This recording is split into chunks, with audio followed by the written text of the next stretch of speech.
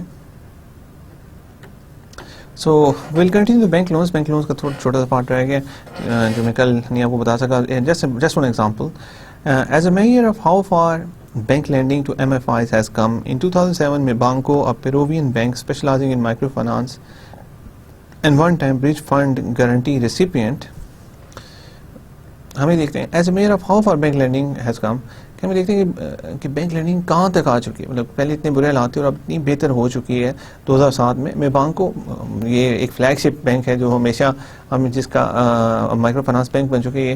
یہ پہلے micro financing institution تھا, اب تو یہ پراپر بینک بھی بن چکا ہے مائکرو فنانسنگ. میبانکو کی ایگزامپل ہم اکثر دیتے ہیں because it has proved itself to be very resilient, it has produced profits consistently. اس کے علاوہ ہم نے دیکھا it has been very innovative.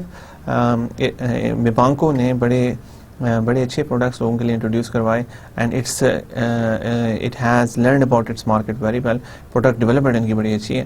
سو میبانکو کی اکثر ایگزامپل آتی رہتی ہے. سو ابھی ہم دیکھتے ہیں کہ ایز اے میئر اگر ہم دیکھیں کہ بینک لینڈنگ جو MFIs کو ہو رہی ہے وہ کہاں تک آ چکی ہے. اگر ہم 1980s کے اینڈ سے اس کا کمپیریزن کرتے ہیں 2007 سے, تو میبانکو کو جب ہم دیکھتے ہیں, Peruvian bank specializing in microfinance, یہ پیرو کا بینک ہے, پیرووین بینک اسپیشلائز کرتا ہے مائکرو فنانس میں, and one time bridge fund recipient, guarantee recipient. اور ایک وقت میں یہ برج فنڈ گارنٹی ریسیپینٹ تھا, کہ ایک وقت ایسا تھا کہ کوئی بینک ان کو لون نہیں دیتا تھا جب تک ان کے پاس برج فنڈ گارنٹی نہیں ہوتی تھی. برج فنڈ گارنٹی سے یہ مراد ہے کہ میں نے آپ کو پہلے بتایا تھا کہ ایک ایکسٹرنل فنڈ ہوتا ہے, جیسے آسیان نے ایک ایکسٹرنل فنڈ لایا تھا برج fund.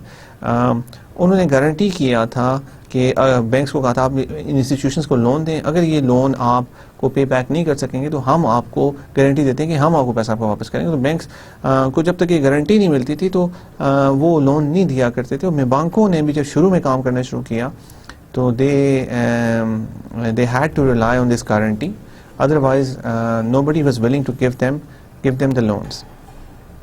So Mibanco raised money through an oversubscribed syndicated loan organized by Wachovia Bank and the International Finance Corporation, in which 10 major international banks provided $40 million in medium-term funding. Right, so Mibanco raised an oversubscribed syndicated loan. مطلب انہوں نے جو ان کو ایک loan offer ہوا جو over subscribed ہوا. سنڈیکیٹڈ loan یہ وہ والے لون ہوتے ہیں جو بہت سارے انویسٹرز کو دیے جاتے ہیں, جس میں بہت سارے انویسٹرز اکٹھے ہو کے ایک لون پرووائڈ کرتے ہیں. Syndicated loan organized by Wachovia bank. Wachovia امریکا کا ایک کافی بڑا بینک ہے. اس کے علاوہ international finance corporation, in which 10 major international banks provided $40 million in medium term financing. اور اس میں دیکھیں کہ 10 میجر انٹرنیشنل بینکس نے $40 million میڈیم ٹرم فنڈنگ میں پرووائڈ کیے میبانکو کو. سو دا ڈفرنس از اسٹارک. شروع میں ان کو کوئی لون دینے کے لیے تیار ہی نہیں تھا. اگر لون ملتا تھا تو برج فنڈ کی گارنٹی کے ساتھ ملتا تھا. Mibanco started from there as well, and آج یہ سچویشن یہاں تک آ چکی ہے کہ $40 million کا لون ان کو ملا ایز اے سنڈیکیٹڈ لون جو آرگنائز کیا واچوویا بینک اور انٹرنیشنل فائنانس کارپوریشن نے. اور یہ اوور سبسکرائبڈ لون تھا, in which 10 major international banks provided. وہ 10 major international banks نے لون پرووائڈ کیا تھا. So again see یہ سچویشن کتنی چینج ہو چکی ہے. This is our live recent example in front of you. While International Finance Corporation presence helped give the syndication greater stature, there was no guarantee. International finance corporation کی involvement تھی جس کی وجہ سے یہ سنڈیکیشن کو کوئی گریٹر اسٹیٹس تو ملا, لیکن اس میں کوئی گارنٹی انوالو نہیں تھی. So again this is a huge achievement کہ ایک وقت تھا تو کہ گارنٹی کے بغیر کچھ بھی پاسبل نہیں تھا, اور now a lot of stuff is happening without any guarantees. Right, so ہم بینک لونز کے بارے میں بات کر چکے ہیں, ہم نے دیکھا ڈیٹ کے بارے میں بات کی ہے. Now we move toward bonds and اس کے بعد الٹیمیٹلی ہم ایکویٹی کی طرف موو کریں گے. ہمیں دیکھیں گے کہ ان انسٹیٹیوشنس کو بانڈز کیسے بانڈ فنڈنگ کیسے ملی. بانڈ جو ہوتے ہیں یہ زیادہ لانگ ٹرم کی ڈیٹ فائنانسنگ ہوتی ہے اور زیادہ سیکیور فائنانسنگ ہوتی ہے, اور اس میں جو آپ کو انٹرسٹ ریٹ پے کرنا پڑتا ہے وہ بینک فائنانسنگ سے کم ہوتا ہے. سو اگر اور کیپٹل مارکیٹ میں it is one of the main instruments, اگر اس کے تھرو فائنانسنگ مل جائے تو وہ کافی بہتر ہوتی ہے ایز کمپیئر ٹو بینک. سو ہم دیکھتے ہیں کہ بانڈس کی طرف یہ کیسے بانڈ کی فنڈنگ کیسے حاصل ہوئی. In countries with active capital markets, the most appropriate providers of debt for microfinance are local investors. The domestic markets are ideal because they provide local currency and investors are familiar with local markets. ہمیں بات کرتے ہیں وہ ملک جن میں active capital markets ہوتی ہیں, وہاں پہ جو سب سے اپروپریٹ پرووائڈر آف ڈیٹ ہوتا ہے the most appropriate provider of debt for microfinance are local investors. وہاں پہ جو سب سے appropriate provider, سب سے جو appropriate providers of debt ہوتے ہیں مائکرو فائنانسنگ انسٹیٹیوشنس کو, وہ local investor ہوتے ہیں. The domestic markets are ideal because they provide local currency. Domestic market اس لیے آئیڈیل ہوتی ہیں کہ وہ لوکل کرنسی لونز ان کو ملتے ہیں. میں نے آپ سے لاسٹ لیکچر میں بھی ڈسکس کیا تھا کہ اگر آپ لوکل کرنسی کچھ اور ہے اور آپ کسی اور کرنسی میں اپنی فنڈنگ حاصل کر رہے ہیں تو اس میں کافی مسئلہ بھی ہو سکتا ہے. اگر مسئلہ اس وجہ سے ہو سکتا ہے کہ آپ کو جو انکمز آپ کی مل رہی ہوں گی وہ آپ کی لوکل کرنسی میں مل رہی ہوں گی, اور آپ نے جو اپنے بینک کو انٹرسٹ پیمنٹ کرنی ہوگی وہ کسی انٹرنیشنل کرنسی میں کرنی ہوگی, تو ایکسچینج ریٹ رسک اس کے اندر بڑا آ جاتا ہے. سو اس وجہ سے بہتر یہ ہوتا ہے کہ ڈومیسٹک مارکیٹس میں سے آپ کو فنڈنگ مل جائے. اور یہی ہم ڈسکس کریں کہ وہ ملک جہاں پہ ایکٹیو کیپٹل مارکیٹس ہیں, ہر جگہ پہ ایکٹیو کیپٹل مارکیٹس نہیں ہوتی, لیکن جہاں پہ موجود ہیں active capital markets, the most appropriate provider of debt for microfinance اور لوکل انویسٹرز. جو سب سے اپروپریٹ پرووائڈر ہوتا ہے ڈیٹ کا وہ مائکرو فائنانس میں لوکل انویسٹر ہوتا ہے. The domestic markets are ideal because they provide local currency. Domestic markets ideal ہوتی ہیں because وہ local currency provide کرتی ہیں, and the investors are familiar with local markets. جو investor ہیں وہ familiar ہوتے ہیں local markets کے ساتھ. So it's best if the countries have active capital markets, it's best to finance the loans by the help of local investors. In many countries, MFI bonds represent an attractive opportunity for local investors who have few options. اس کے علاوہ کافی سارے ملکوں میں ایسا بھی ہوتا ہے کہ جو MFI bonds ہوتے ہیں that represents a very active opportunity. That represents a very active opportunity for local investors. Local investors کے لیے بڑی attractive opportunity ہوتی ہے who have few options because ان کے پاس اتنی investment opportunities ہوتی ہی نہیں ہیں. تو اگر وہاں پہ انہیں MFI bonds میں investment کرنے کا موقع ملتا ہے تو that is an opportunity which they grab because it is a good investment. Nevertheless, local capital markets were very wary of MFI bond issues at first, and so they required credit enhancements like guarantees or over collateralization. Right, پھر بھی ہم بات کرتے ہیں کہ اس کے باوجود جو لوکل کیپٹل مارکیٹس ہیں وہ کافی ویری سے مراد یہ ہے کہ جب شروع میں نے اسٹارٹ کیا تو کافی وہ سسپیشیس تھے, کنسرن تھے کہ پتہ نہیں ہم اگر بانڈ فائنانسنگ دے دیں گے مائکرو فائنانسنگ انسٹیٹیوشنس کو تو ہمیں پتہ نہیں اپنے پیسے واپس ملیں گے, کیا ہوگا. They were a bit curious and so they required credit enhancement like guarantees and over collateralizations. So انہوں نے کریڈٹ انہانسمنٹ جس طرح اوبیسلی دیکھیے, اس طرح بینکس نے شروع میں گارنٹیز مانگی اور گارنٹیز مانگی, ان نے بھی گارنٹیز اور اوور کولیٹرائزیشن ریکوائر کی کہ اگر آپ کو ہم بانڈ فائنانسنگ پرووائڈ کریں گے تو we would like some guarantees. So that's how it started because دیکھیں اوبیسلی ہم یہ دیکھ چکے ہیں کہ مائکرو فائنانسنگ انسٹیٹیوشنس میں ہم نے شروع سے دیکھا ہے کہ they have proved to be very resilient, لیکن جو پرسیپشن ہے ان کا وہ شروع سے پرسیپشن پرابلم رہا ہے. ایک لوگوں نے ہم نے خاص طور پر بینکنگ میں یہ دیکھا ہے کہ بینکنگ میں یہ تھاٹ پر ہی پریویل کرتی ہے کہ these are the people who cannot fulfill their obligations. تو اگر ان کو لونز پرووائڈ کیے جائیں گے تو لونز واپس آپ کو ملیں, اس بات کی کوئی اتنی گارنٹی نہیں ہے. اور اس کے علاوہ یہ ساری مس پرسیپشنز ہیں جس کے بارے میں ہم کافی ڈیٹیل میں پہلے بات کر چکے ہیں. اور یہاں پہ بھی وہی فریم آف مائنڈ چل رہا تھا شروع میں کہ اب اگر بانڈ فائنانسنگ کو پرووائڈ کر دی جائے گی تو پتہ نہیں کیا ہو جائے گا, ہمیں پیسے ملیں گے کہ نہیں. اس وجہ سے انہیں کریڈٹ انہانسمنٹ لائک گارنٹیز اور اوور کولیٹرلائزیشنز ریکوائرڈ کی. Prior to its international loan syndication in 2002, Mibanco issued 5.7 million in 2-year bonds backed by 50% guarantee from US aid, and then a second bond with a similar guarantee from Andean Development Corporation. So ہم بات کرتے ہیں prior to its international loan syndication in 2002. ہم نے بھی بات کی ہے کہ جو میبانکو کو ایک لون سینڈیکیشن جو لون ملا تھا اس سے پہلے میبانکو issued 5.7 million in 2 years bonds backed by 50% guarantee from USAID, and then a second bond with a similar guarantee from Andean Development Corporation. So یہ سنڈیکیٹ سے جو انہیں لون ملا تھا میبانکو کو اس سے پہلے انہوں نے 5.7 million کے 2 سال کے بونڈز ایشو کیے backed by 50% guarantee from USA, اور یہ 50% اس کی گارنٹی دی تھی یونائٹیڈ اسٹیٹس ایڈ USA, اس کا آپ نے اکثر نام سنا ہوگا, and then a second bond with similar guarantee from Indian Development Corporation. اس کے بعد نے ایک سیکنڈ بانڈ ایشو دوبارہ سے کیا اور اس پہ بھی جو گارنٹی تھی وہ انڈین ڈیولپمنٹ کارپوریشن کی تھی. سو دیکھیں جب یہ اسٹارٹ کیا ایون جب 2002 میں انہوں نے بانڈ ایشو اسٹارٹ کیے تو جو بانڈ پرووائڈرز تھے انہوں نے جو بانڈ فائنانسنگ کے پرووائڈرز تھے انہوں نے گارنٹی ریکوائرڈ کی, اور فرسٹ کیس میں 50% گارنٹی USA نے دی, اور جب سیکنڈ ٹائم اس طرح کا بانڈ ایشو کیا تو انڈین ڈیولپمنٹ کارپوریشن نے گارنٹی دی, تب جا کے یہ سلسلہ چل سکا. Even with the enhancements, the first bond issues were small and carried a high interest rate. What may be surprising is how quickly the markets accepted the new institution after initial trials. So اس کے بعد ہم دیکھتے ہیں Even with the enhancements, the first bond issues were small and carried a high interest rate. So دیکھیں credit enhancements موجود تھی, 50% guarantee USAID کی طرف سے موجود تھی, $5.7 million کا بانڈ ایشو کیا گیا, اینڈ بعد میں بھی جب ایسے بانڈز ایشو کیے گئے تو گارنٹی دوبارہ ریکوائر کی گئی, انڈین ڈیولپمنٹ کارپوریشن نے سیکنڈ ٹائم وہ گارنٹی دی. سو یہاں پہ دیکھ رہے ہیں even with the enhancements the first bond issues were small and carried a high interest rate. Enhancements کے باوجود جو پہلے بانڈ ایشو کیے گئے وہ اسمال تھے, ان کا سائز چھوٹا تھا. 5.7 million is not considered to be a very huge bond issue. Companies کے بہت بڑے بڑے بانڈ ایشوز ہوتے ہیں اور اسمال. سو اس کا جو پہلے انہانسمنٹس کے باوجود جو پہلے بانڈ ایشوز ہوئے وہ چھوٹے تھے, they are small and carried a high interest rate, اور ان کے جو انٹرسٹ ریٹ تھا وہ کافی ہائی تھا. What may be surprising is how quickly the markets accepted the new institutions after initial trials.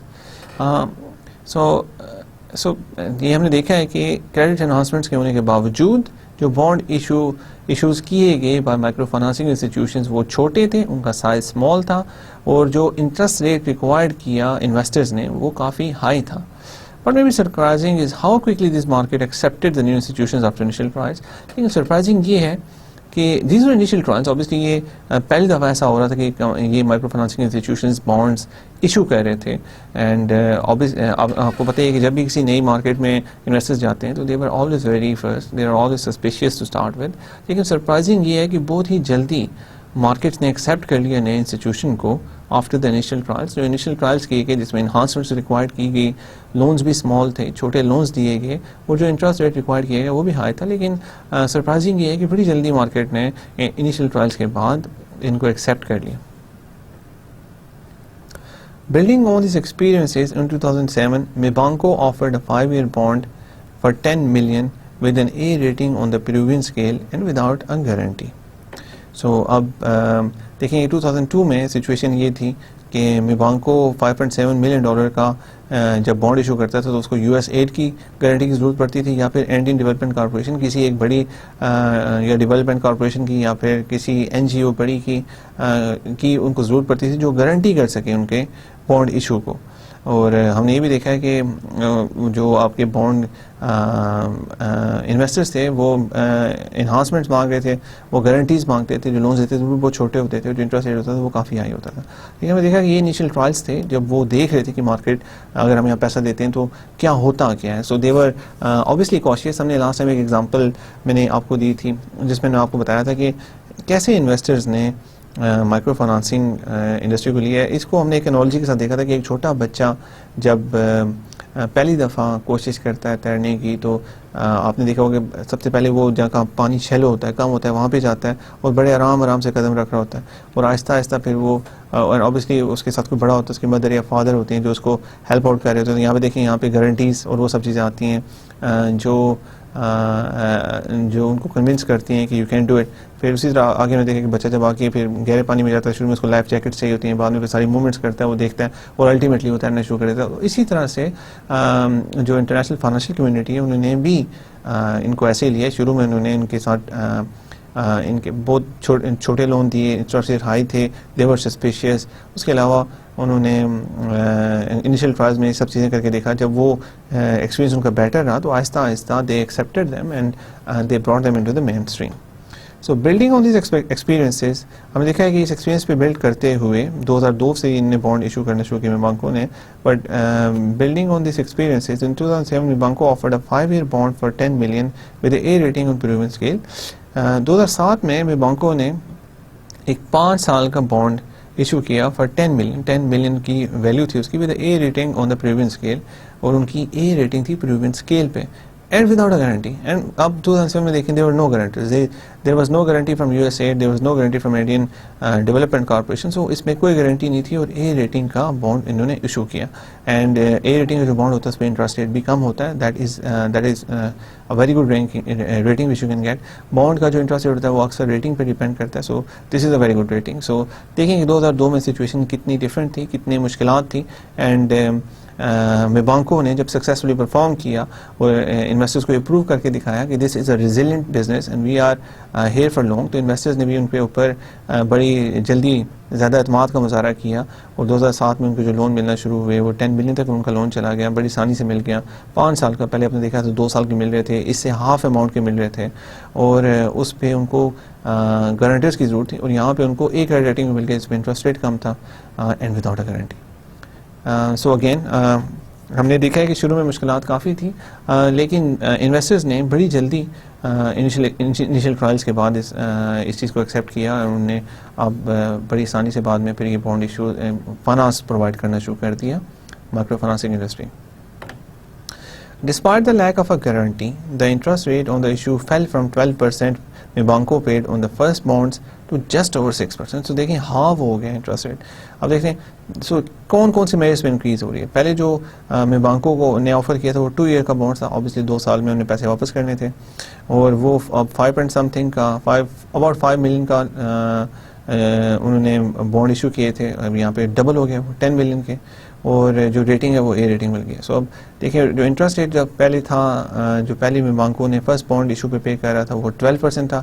Investors coffee high interest rate in سے require کر رہے تھے, لیکن سیکنڈ جو بعد میں بانڈ ایشو ہوئے 2007 میں, تو ہم نے دیکھا ہے کہ اس پہ انٹرسٹ ریٹ جسٹ اوور 6%, تو انٹرسٹ ریٹ بھی آدھا ہو گیا.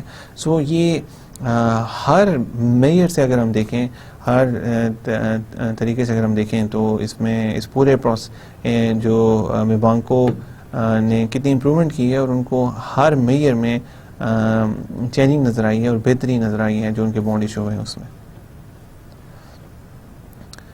Financiera Contrampos, the precursor to Contrampos Banco, issued 5 bonds from 2002 to 2005, placing a total of 68 million with increasingly favorable conditions. All of these bond issues were underpinned by strong ratings MXA from Standard & Poor's and Fitch.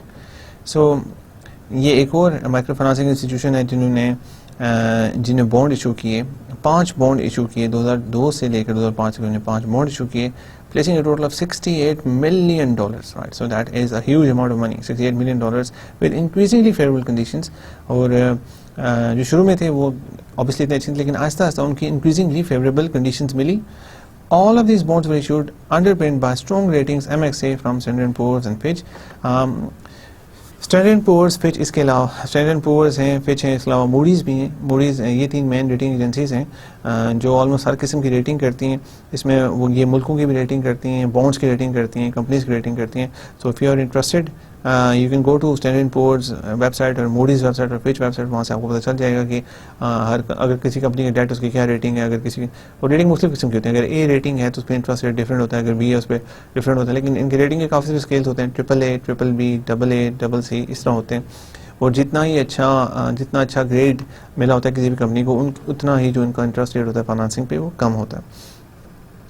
سو اس میں ہم نے دیکھا ہے کہ all of these bond issued were underpinned by strong ratings MXA from S&P and Fitch. تو ہم نے دیکھا کہ جتنی بھی یہ بانڈ ایشو ہوئے ان کو بڑی اچھی ریٹنگ ملی اسٹینڈرڈ پور اور فچ سے، جس کی وجہ سے اگر آپ کی ریٹنگ اچھی آپ کو مل جاتی ہے تو آپ کو جو انٹرسٹ ریٹ پے کرنا پڑے گا اس بانڈ کو ایشو کرنے کے لیے وہ کم ہوگا. سو اگر اسٹینڈرڈ پور، فچ اور موڈیز یہ اچھی ریٹنگز دے رہے ہیں، اس کا مطلب یہ ہے کہ یہ ریٹنگ ویسے نہیں دیتے. They have a complete process, they have experience. یہ بڑی پرانی کمپنیز ہیں اور ان کا کام ہی یہی ہے، وہ کمپنی کی ساری فائنانشلز دیکھنے کے بعد، کمپنی کی اسٹریٹجیز اور سب کچھ دیکھنے کے بعد یہ فائنلی ڈیسائڈ کرتے ہیں کہ اس کمپنی کی کیا ریٹنگ ہونی چاہیے.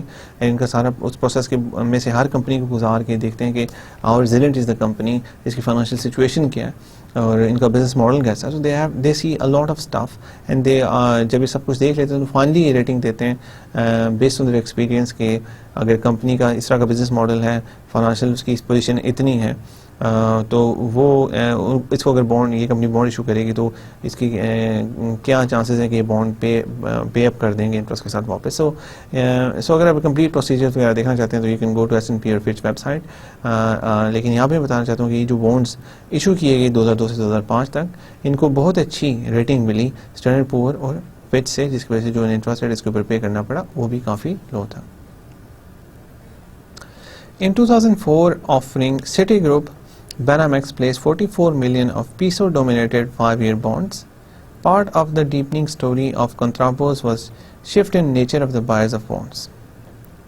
اب ہم 2004 کی بات کرتے ہیں. سٹی بینک بینامیکس نے پلیس کیا $44 million کا peso denominated 5-year bonds. Peso Mexico کی کرنسی ہے، پیسو ڈینومینیٹڈ 5-year bond، 5 سال کا بانڈ 44 ملین کا انہوں نے آفر کیا.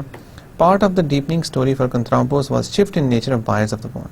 اچھا، جب ہم ڈیپننگ کی بات کرتے ہیں کہ ڈیپننگ سے مراد یہ ہے کہ جو مارکیٹ اور ڈیپ ہوئی، زیادہ ریزیلنٹ ہوئی، زیادہ اس کا اسپریڈ زیادہ ہوا، تو ہم کنٹرامپوس کی بات کرتے ہیں. اس میں جو انہوں نے بانڈ ایشو کیے اس میں جو نیچر آف بائرز تھے وہ چینج ہوئے. There was a shift in the nature of buyers of the bond. جو ہم نے دیکھا کہ جو انویسٹرز ہیں تو مختلف قسم کے ہو سکتے ہیں. اس میں بانڈس کے جو بائرز ہوتے ہیں اس میں انسٹیٹیوشنل انویسٹمنٹ سے رچ لوگ ہو سکتے ہیں، مڈل کلاس کے لوگ ہو سکتے ہیں، ساورن ویلتھ فنڈز ہو سکتے ہیں. سو ہم یہاں پہ بات کر رہے ہیں کہ part of the deepening story for Compartamos میں کنترامپوس کی جو ڈیپننگ اسٹوری ہوئی ہے، کنترامپوس کے آپریشن جتنے ڈیپ ہوئے، جتنا انہوں نے پینٹریشن زیادہ کی مارکیٹ کے اندر، was a shift in nature of the buyers of the bond. وہ بائرز جو تھے بانڈ کے، ان میں ایک چینجنگ ہے جس کی وجہ سے زیادہ پاسبل ہو سکا. So the initial bonds had been bought by high net worth individuals willing to take a risk.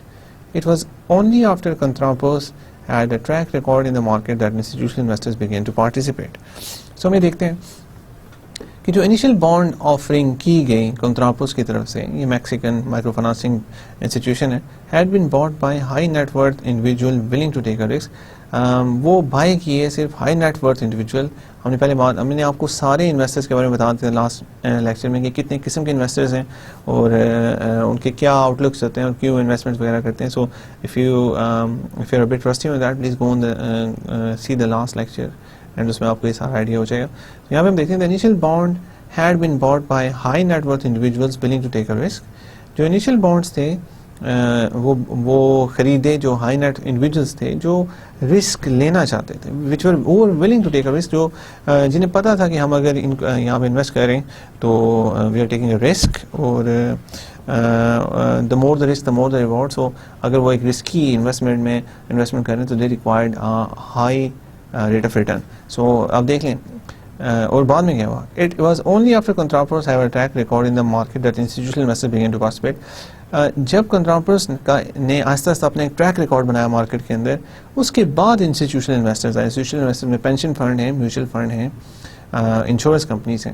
سو یہ جو لوگ ہوتے ہیں یہ ریگولیٹڈ انسٹیٹیوشنز ہیں اور ان کو ان کی ذمہ داری ہوتی ہے کہ وہ اچھی انویسٹمنٹس کریں اور یہ اتنا زیادہ رسک نہیں لے سکتے. سو ایک شفٹ ہوا. سب سے پہلے آپ دیکھیں شروع میں جو بانڈ بائی کر رہے تھے وہ ہائی نیٹ ورتھ انڈیویجولس تھے جنہیں پتہ تھا کہ یہ رسکی انویسٹمنٹس ہیں، اس لیے جو وہ ریٹ آف ریٹرن ریکوائر کر رہے تھے بانڈ بائی کرنے کے لیے وہ ہائی تھا. تو ہم نے دیکھا کہ شروع میں جو بانڈز ایشو کیے گئے ان پہ جو انٹرسٹ ریٹ تھا جو پے کرنا پڑا مائکرو فائنانسنگ انسٹیٹیوشنس کو وہ ہائی تھا.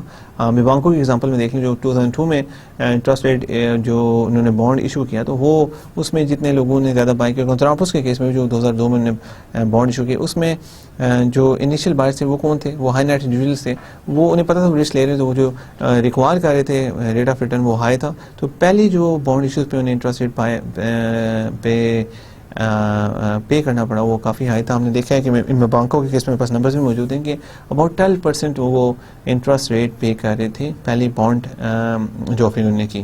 لیکن ہم نے دیکھا کہ جیسے جیسے ان مائکرو فائنانسنگ انسٹیٹیوشن میں یہاں پہ کنتراپوس کی ایک اسپیسیفک ایگزامپل لے رہے ہیں, لیکن اس کے علاوہ بھی جیسے ان مائکرو فائنانسنگ انسٹیٹیوشنز نے ایک اپنا ٹریک ریکارڈ بنایا اور ایک اپنی ریزیلینس شو کی, انہوں نے پروو کیا کہ وہ لانگ ٹرم میں سکسیسفل رہ سکتے ہیں, تو پھر انویسٹرز کو ان پہ زیادہ ٹرسٹ ہوا. اس کے بعد انسٹیٹیوشنل انویسٹرز نے ان کے اندر جو بانڈز ہیں بائی کرنا شروع کر دیے. اور جب اوبیسلی جب زیادہ انویسٹرز آنا شروع ہو جاتے ہیں تو جو آپ کو انٹرسٹ ریٹ پے کرنا پڑتا ہے وہ کم ہوتا ہے. اور انسٹیٹیوشنل انویسٹرز تو تبھی بائی کرتے ہیں کہ جب انہیں پتہ ہوتا ہے کہ this is not a high risk security.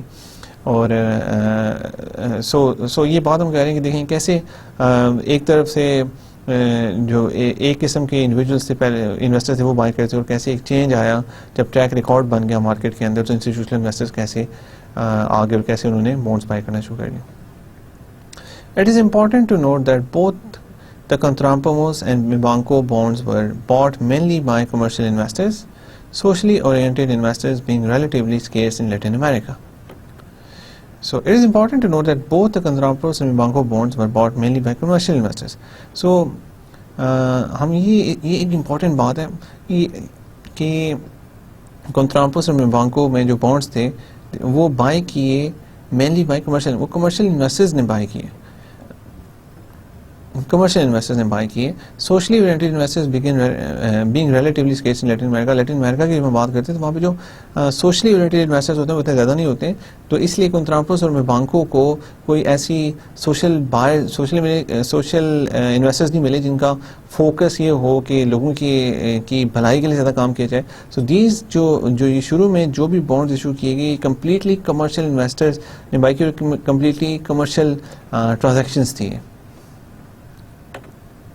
Bond issues have also taken place in Colombia with Women World Banking Colombia in Cali, demonstrating that even a well-run NGO with proper support and structure approaches the market.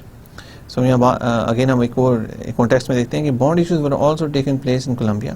Colombia کے اندر بھی bond issues ہوئے ہیں with Women World Banking Colombia in Cali, demonstrating that even a well-run NGO can with proper support and structure approach the markets.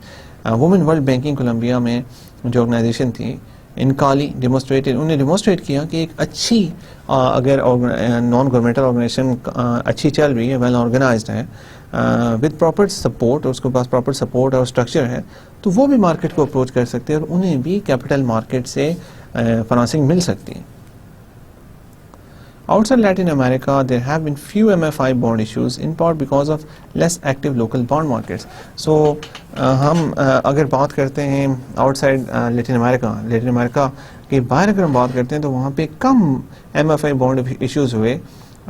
In part اس کی ویسے basic وجہ یہ تھی کہ وہاں پہ جو لوکل ان کی کیپٹل مارکیٹس تھی, لوکل جو کیپٹل مارکیٹس ہیں وہ کم اتنی زیادہ ایکٹیو نہیں, جس کی وجہ سے وہ وہاں پہ بانڈ ایشوز اتنے زیادہ نہیں ہو سکے. So what about more bonds? Local bond issues will probably become more common as mainstream ratings of MFI bolster investor confidence and successful examples accumulate, provided of course that local markets have liquidity to place. So what about bonds? اب future میں bonds کا کیا ہوگا, increase ہوں گے, decrease ہوں گے, spread ہوں گے. ہم دیکھ رہے ہیں کہ لیٹن امریکہ میں تو ایک ٹرینڈ آ رہا ہے, باقی دنیا میں کیا ہوگا جہاں پہ کیپٹل مارکیٹس اتنی لیس ایکٹیو ہے تو وہاں پہ کیا ہوگا. So what about more bonds? Local bonds issues will probably become more common. Local bond issues جو ہیں وہ کافی کامن ہوں گے پرابلی فیوچر میں, as mainstream ratings of MFI bolster investor confidence in successful example accumulate. جیسے مین stream ratings جو ملیں گی ایم ایف آئیز کو جب مین اسٹریم اچھی ریٹنگز ملی, جیسے کہ ہم نے دیکھا ہے کہ پریویسلی بھی جو ہم بات کر رہے تھے کہ اسٹینڈرڈ اینڈ پورز اور فچ کی طرف سے اچھی ریٹنگز ملی. جب اچھی ریٹنگز ملتی ہیں تو انویسٹرز کا کانفیڈنس آ جاتا ہے, بیکاز انہیں پتہ ہوتا ہے کہ جو ریٹنگز ملتی ہیں یہ ایک بڑی تھورو پروسیس کے بعد ہوتی ہیں, اس میں بڑی تھورو ویٹنگ ہوتی ہے, اس کے بعد یہ ریٹنگز دیتے ہیں. تو اگر اچھی ریٹنگز فیوچر میں ملتی رہی مائکرو فائنانسنگ انسٹیٹیوشنس کو تو اس کی وجہ سے انویسٹرز کا کانفیڈنس بڑھے گا. اس کے علاوہ سکسیزفل ایگزامپلس آہستہ آہستہ گٹھی ہوتی جائیں گی. دیکھیں شروع میں ہم نے دیکھا کہ میں بینکوں کو جو لون ملا تھا اس 12% پہ, جو اس کا بانڈ ایشو ہوا 12% پہ ہوا, بعد میں 6% پہ ہوا, بیکاز میں بینکوں نے 2007 تک پروو کیا, اس نے انویسٹر کو کنسسٹنٹلی اچھے ریٹرن دیے, کنسسٹنٹلی انہوں نے انوویشن کی, اچھے پروڈکٹس لائے, اپنی مارکیٹ میں زیادہ بہتر طریقے سے کام کیا, اور جیسے جیسے چیزیں ہوئی اور اس کو بینکوں کو کافی فائدہ ہوا.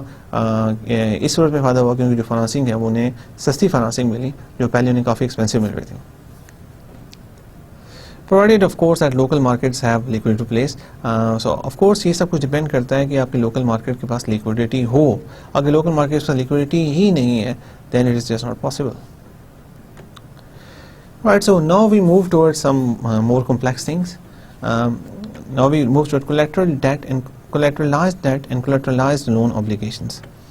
Collateralized debt obligations and variations called collateralized loan obligations pool fixed income assets and loans from a diversified portfolio of microfinance institutions and countries and enable economies of scale and funding diversification. آپ لوگ graduate students ہیں تو آپ نے اگر finance کے اور courses پڑھے ہیں جس میں آپ نے ڈیریویٹیوز پڑھے ہوں تو اس میں آپ نے لازمی کولیٹرلائزڈ ڈیٹ اوبلیگیشنز کا نام سنا ہوگا, اور یہ فائنانشیل کرائسس میں ان کا کافی اکثر ذکر آتا ہے 2007 یا 2008 میں. اینڈ ویریشن, ان کا ایک ویریشن جسے کہتے ہیں کولیٹرلائزڈ لون اوبلیگیشنز. اس میں pool fixed income assets and loans from diversified portfolio microfinance institution and countries. اس میں کیا جاتا ہے کہ پول کیا جاتا ہے فکس ایسیٹس کو اور لونز کو from a diversified portfolio of microfinance institutions and countries.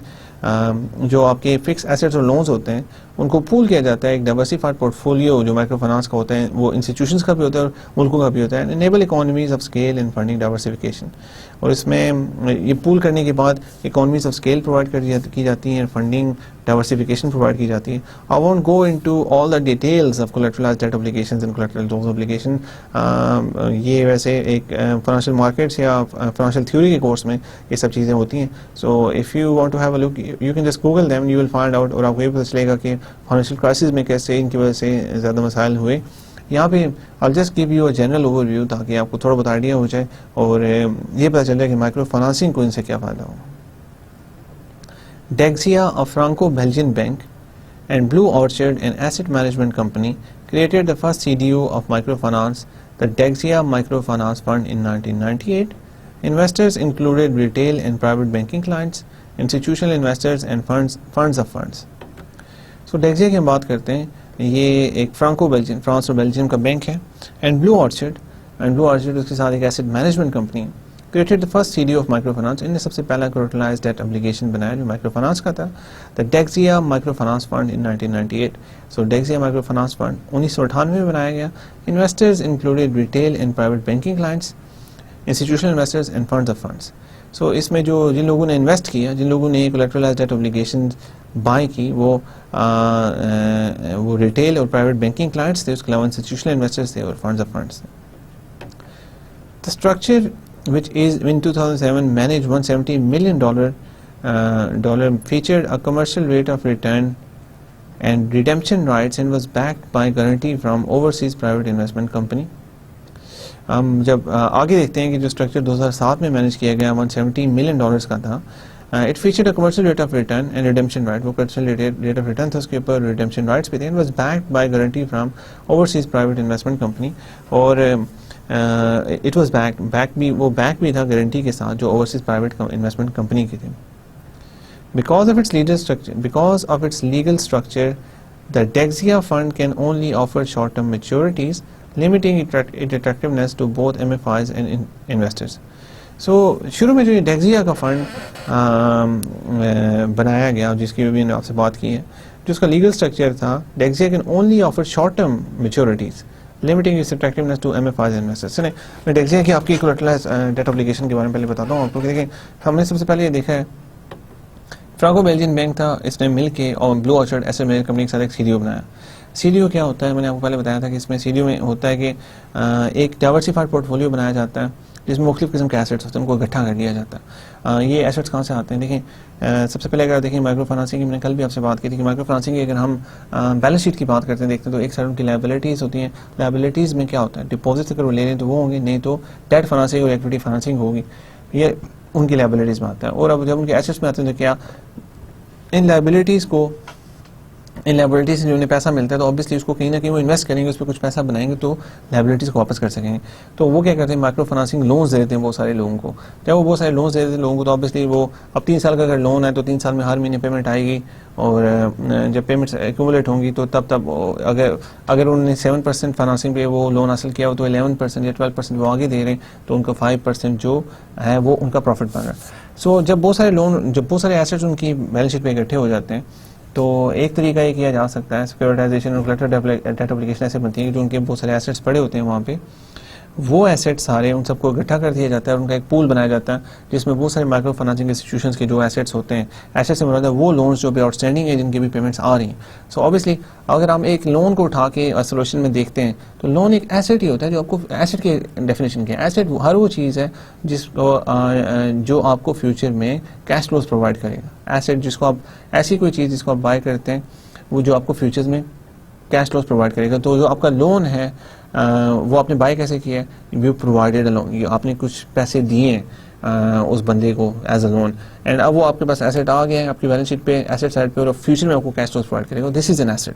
اب اس طرح کے بہت سارے ایسیٹس کو ہم اکٹھا کرتے ہیں اور ان کے ہم مختلف چنکس بنا لیتے ہیں, اور پھر ہم انویسٹرس کو وہ آفر کرتے ہیں کہ آپ ان میں سے بائی کریں, آپ بائی کریں. اگر آپ یہ ایسٹ بائی کریں گے تو آپ کو 12% ریٹرن ملے گا, آپ کو 13% ریٹرن ملے گا. اس طرح ریٹرنز آفر کرتے ہیں, اور وہ جو ایسٹ ہوتے ہیں ان کو سیکورٹیز بنا کے ہم آگے سیل کر دیتے ہیں. اور ہم نے دیکھا کہ جو ہم نے بات کی ہے یہاں پہ بیلجین بینک جو تھا اور بلو آرچرڈ نے مل کے جو کیا, ان کے جو CDOs تھے وہ بائنگ کیے ریٹیل انویسٹرز نے, پرائیویٹ بینکنگ کلائنٹس نے, انسٹیٹیوشنل انویسٹرز نے اور فنڈ آف فنڈز نے. اور ہم نے یہ دیکھا کہ جو بیکاز آف اٹس جو لیگل اسٹرکچر تھا ڈیگزیا فنڈ کا, اس کی وجہ سے وہ صرف شارٹ ٹرم میچورٹی کی سیکورٹیز آگے دے رہے تھے کہ وہ جو انویسٹرس کو پرووائڈ کر رہے.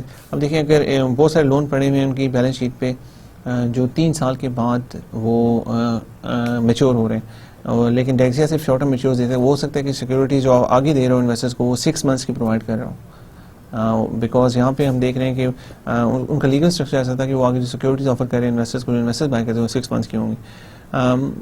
لمیٹنگ دیٹ, اگر وہ میچورٹیز جس میں کم میچورٹی کی سیکورٹیز آگے دے رہے ہیں, تو اگر جو زیادہ لونز پورٹ فولیو میں پڑے ہیں وہ 3 سال کے ہیں اور یہ 6 months کی میچورٹی کی آگے جو انویسٹرز ہیں وہ بائی کر رہے ہیں سیکورٹیز جو ان کے اوپر بیسڈ ہیں, تو کیا ہوگا 6 مہینے کے بعد پھر وہ کسی اور انویسٹر کو آگے اور سیکورٹیز بیچنی پڑیں گی.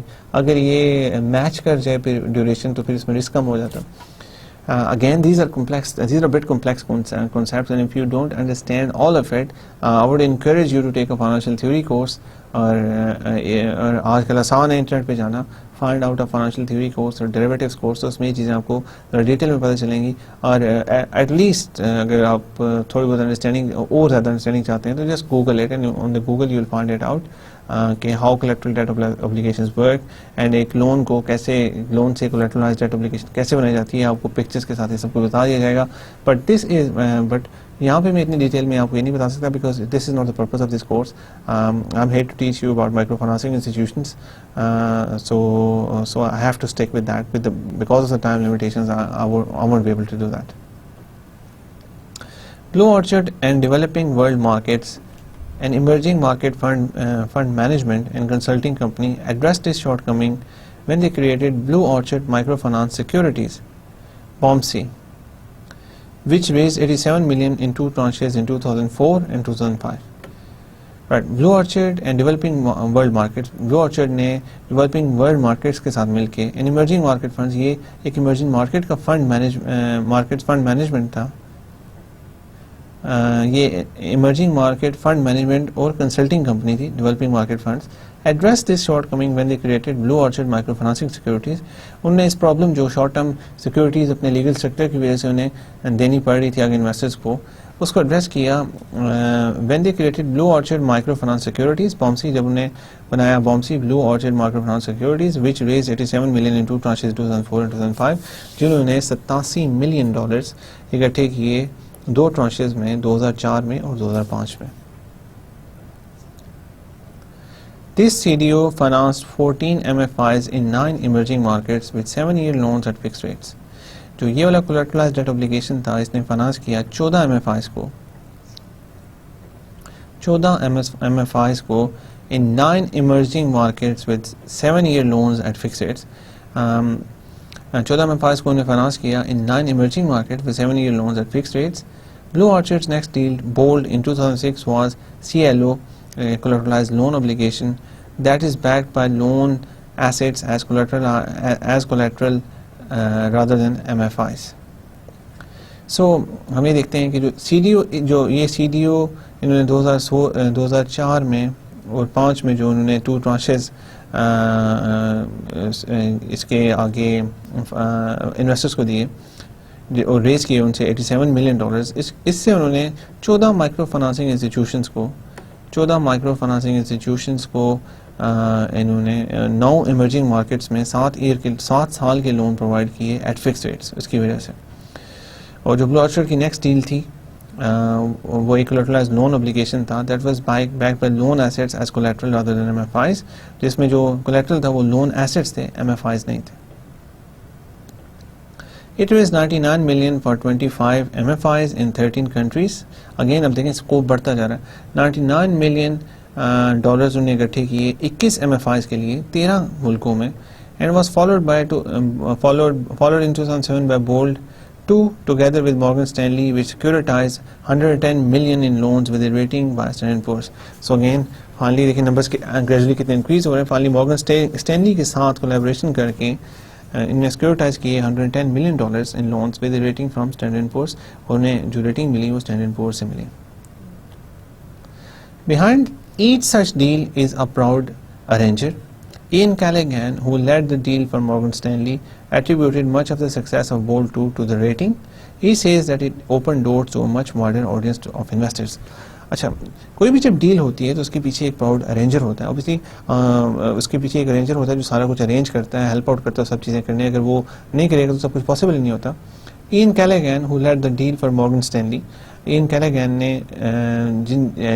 Callaghan وہ تھے مینیجر تھے جنہوں نے ڈیل لیڈ کی مورگن اسٹینلی کے ساتھ. مورگن اسٹینلی ایک بہت بڑا انویسٹمنٹ بینک ہے جو it is one of the major investment banks in America. Attributed much of the success of Bold 2 to the rating. انہوں نے کہا کہ جو ریٹنگ جو ہماری سکسیس ہوئی ہے Bold 2 کی, جو ان کا collateralized loan obligation تھا, اس کی جو سکسیس ہوئی ہے وہ زیادہ ان کی جو انہیں سکسیس اتنی ملی ہے وہ ریٹنگ کی وجہ سے ملی ہے. He says it opened doors to a much wider audience of investors. انہوں نے کہا کہ ہمیں جو ریٹنگ اتنی اچھی ملی اس کی وجہ سے ہمارے لیے نئے رستے کھل گئے to a much wider audience of investors. ایک کافی بڑی آڈینس جو تھی جو انویسٹرز کی, اس کی طرف ہمارے لیے بہت بڑے رستے کھل گئے. کہنے کا مطلب یہ کہ اگر ان کے پاس ریٹنگ اچھی نہ ہوتی تو پھر انویسٹرز کا اتنا زیادہ ٹرسٹ ان کے اوپر نہ ہوتا اور ان کو اتنے اچھے ریٹس پہ فنانسنگ نہ مل سکتی جس سے وہ آگے فنانس کر سکتے, کیونکہ ان کی collateralized لون اپلیکیشن کی ریٹنگ اچھی تھی. اس کی وجہ سے ایک انویسٹرز جو اس میں انویسٹ کرتے ہیں ان کو کانفیڈنس آتا ہوگا. کافی وائڈ رینجنگ انویسٹرز آئے جنہوں نے اس میں انویسٹ کیے. Asad Mahmood, managing director global social investment funds of Deutsche Bank, was equally proud of global commercial microfinance consortium he spearheaded in 2005. اسی طرح کی ایک اور ڈیل کی ہے اسد محمود نے جو مینیجنگ ڈائریکٹر تھے global social investment funds of Deutsche Bank, جو گلوبل سوشل انویسٹمنٹ فنڈ تھا ڈوشے بینک کا. was equally proud of global commercial microfinance consortium he spearheaded in 2005. He was very proud of the global commercial microfinance consortium he spearheaded in 2005, جو انہوں نے یہ consortium 2005 میں head کیا.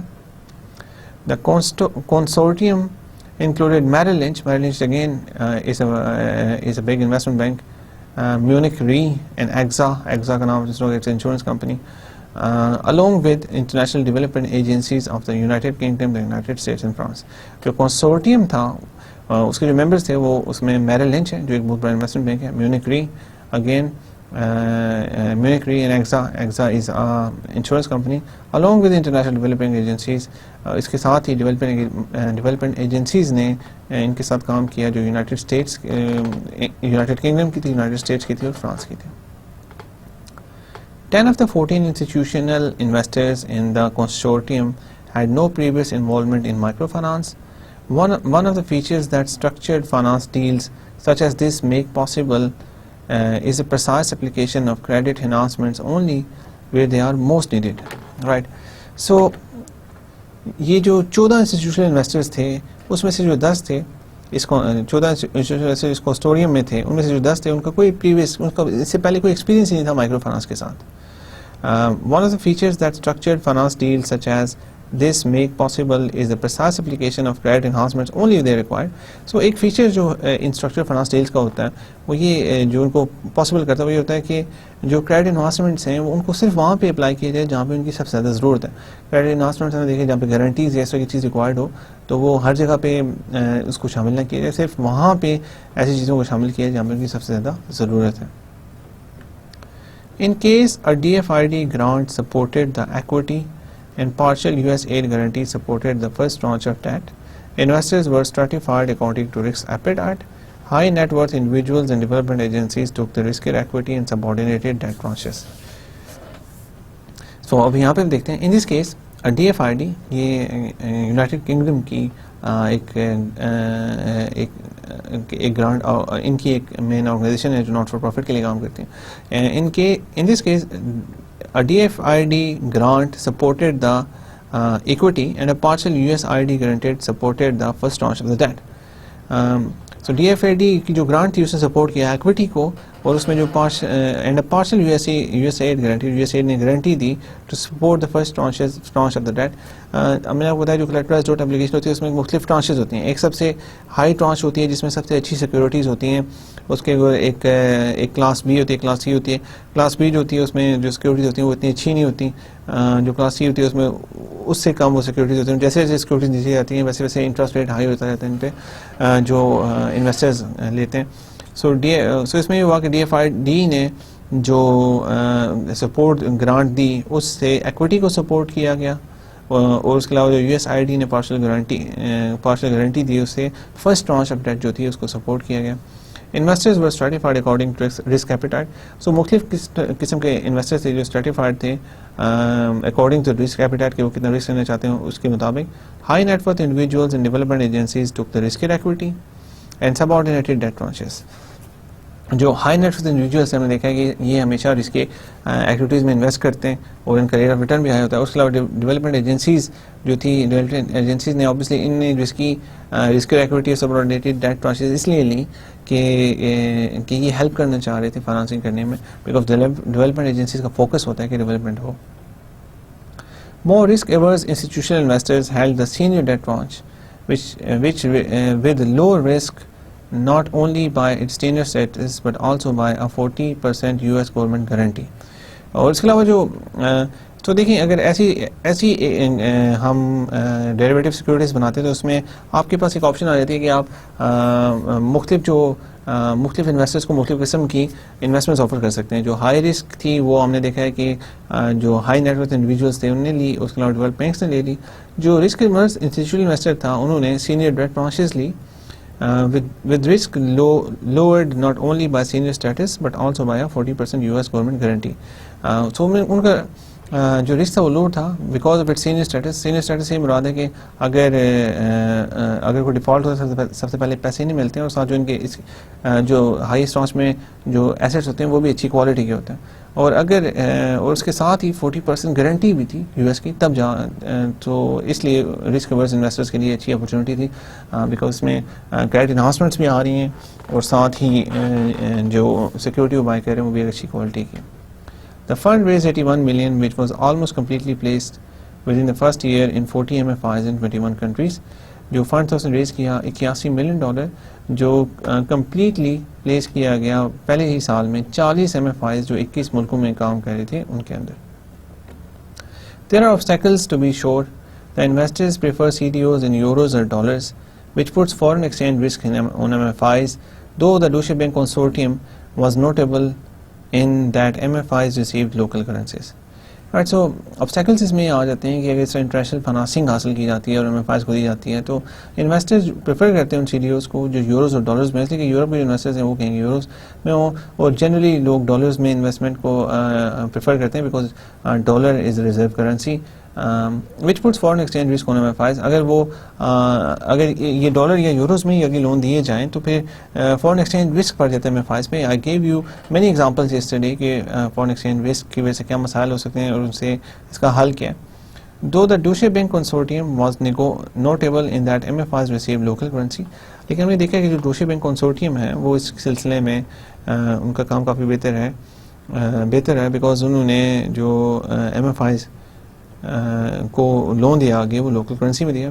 Deutsche Bank would do that because Deutsche Bank is a big bank اور ان کے کافی operations ہیں، وہ ہیجنگ کر کے اس طرح کی چیزیں کر سکتے ہیں.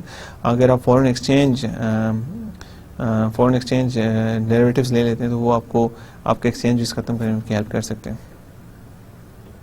The lack of investor quality data on MFIs hinder arranging CDOs. The biggest issue, however, is perhaps the limited number of large MFIs in the world, with the consequence that many investors are chasing the same ones, leading to an oversupply of financing. So the lack of investor quality data on MFIs hinder arranging CDOs.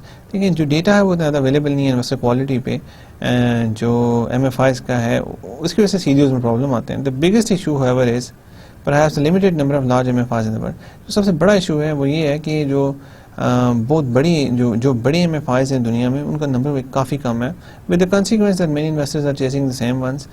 پھر بھائی اگر number بڑا MFIs کا کم ہے تو اس کا نتیجہ یہ ہوگا کہ سارے جو انویسٹرز ہوں گے وہ چیز کر رہے ہوں گے سیم MFIs کو، وہی جو گنے چنے MFIs ان کو وہ چیز کر رہے ہوں گے، leading to an oversupply of finance, جس کی وجہ سے فائنانس کی ایک اوور سپلائی ہو جائے گی صرف ان MFIs کے لیے، اور جو باقی MFIs جو چھوٹے ہیں ان کو فائنانسنگ کی کمی ہو جائے گی ان کے لیے.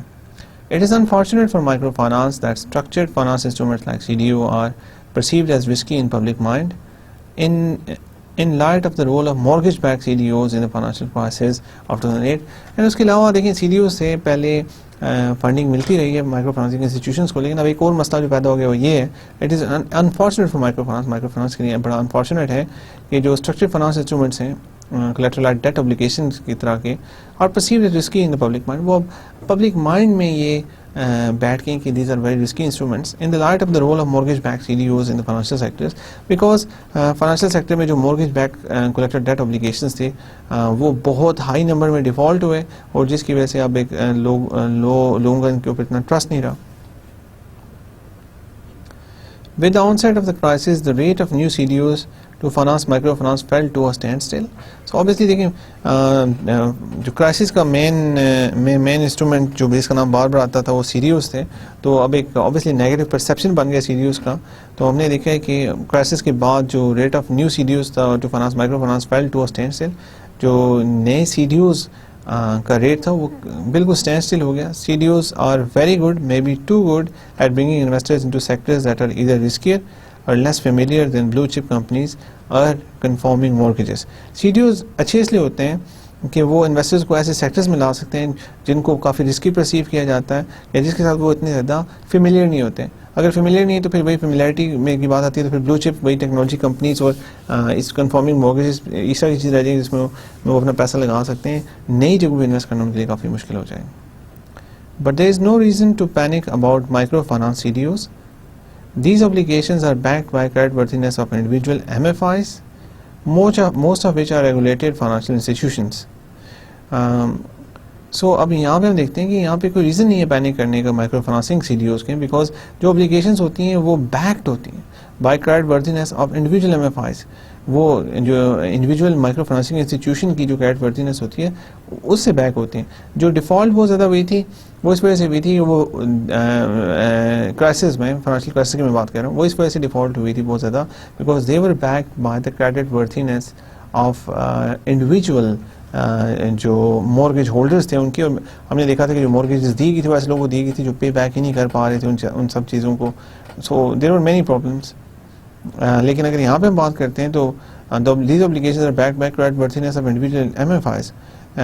یہ جو انڈیویجول مائکرو فائنانسنگ انسٹیٹیوشنز ہیں ان کی کریڈٹ ورتھینس پہ یہ ڈپینڈ کرتی ہیں. Most of which regulated financial institutions, اور یہ ایم ایف آئیز جو ہیں یہ ریگولیٹڈ فائنانشیل انسٹیٹیوشنز ہیں, ویری ویل نون انسٹیٹیوشنز ہیں.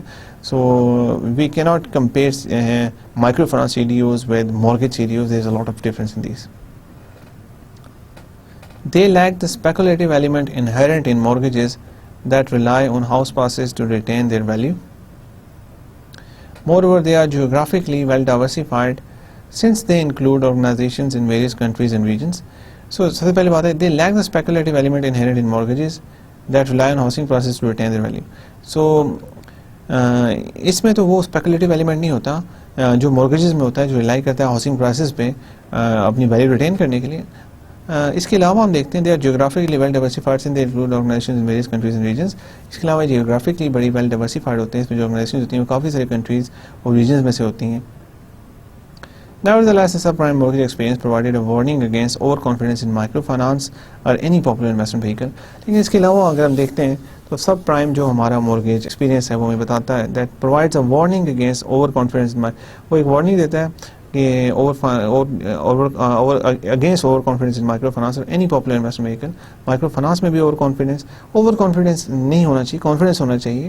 اور آپ پروڈنٹ میئرز لیں, آپ دیکھیں پرفارمنس میئرز دیکھیں اور سب چیزیں دیکھیں, فیوچر میں بھی کوشش ہو کے چلیں. اوور کانفیڈنس جو سب پرائم مورگیج کا ایکسپیرینس ہے وہ ہمیں وارننگ دیتا ہے کہ آپ کو اوور کانفیڈنٹ نہیں ہونا چاہیے مائکرو فائنانس اور کسی بھی اور پاپولر انویسٹمنٹ وہیکل میں آپ کو اتنا اوور کانفیڈنٹ نہیں ہونا چاہیے. So with this today's lecture end. آج ہم نے we started with bonds. ہم نے bonds میں دیکھا کہ bonds کیسے ایشو ہوئے, اور ہم نے دیکھا کہ شروع میں جو بانڈس ایشو ہو رہے تھے وہ کافی مشکل سے ہو رہے تھے, اس میں کریڈٹ انہانسمنٹس بھی ریکوائرڈ تھیں, اور جو بانڈس کا جو نمبرز ملے تھے وہ بھی کم تھے, جو انٹرسٹ ریٹ تھا وہ کافی ہائی تھا, جو جس ڈیوریشن کے لیے ہو رہے تھے وہ بھی کافی کم تھا.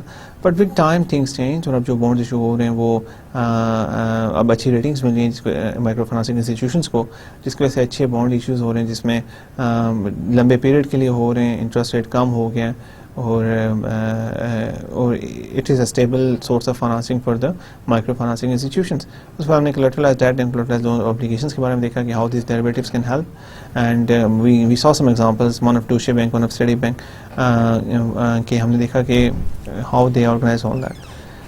So with this our lecture ends today. Thank you very much for your time. Allah Hafiz.